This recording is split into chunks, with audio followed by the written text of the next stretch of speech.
જો ભગવાન સ્વામિનારાયણ આ પૃથ્વી ઉપર ન આવ્યા હોત તો દલિતો જે નીચ વર્ગના જે પુરુષો હતા એની કલ્યાણનો જ્યોત કોણ પ્રગટાવત? તારી વાત સાચી છે ટકા. જો ભગવાન સ્વામિનારાયણ આ પૃથ્વી ઉપર ન આવ્યા હોત તો તારી જેવા નીચ આવો બફાટ ન કરતા હોત, બરાબર? ગુરુકુળની અંદર છોકરાઓ સાથે સૃષ્ટિ વિરુદ્ધનું કૃત્ય ન કરતા હોત, મહિલાઓ સાથે અડપલા ન કરતા હોત, બળાત્કાર ન કરતા હોત, હલકીના પેટના તું પેલા આમ કરીને જોતો ખરી કે હું ક્યાં બોલું છું ને હું બોલું છું.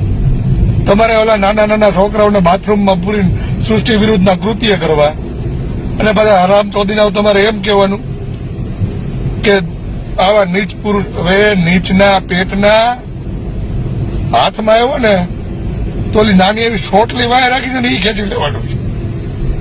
બોલવામાં ધ્યાન રાખજે, ધોતી લઈને ધોડાઈને તો તારો મેળ નહીં આવે. હલકા હાળા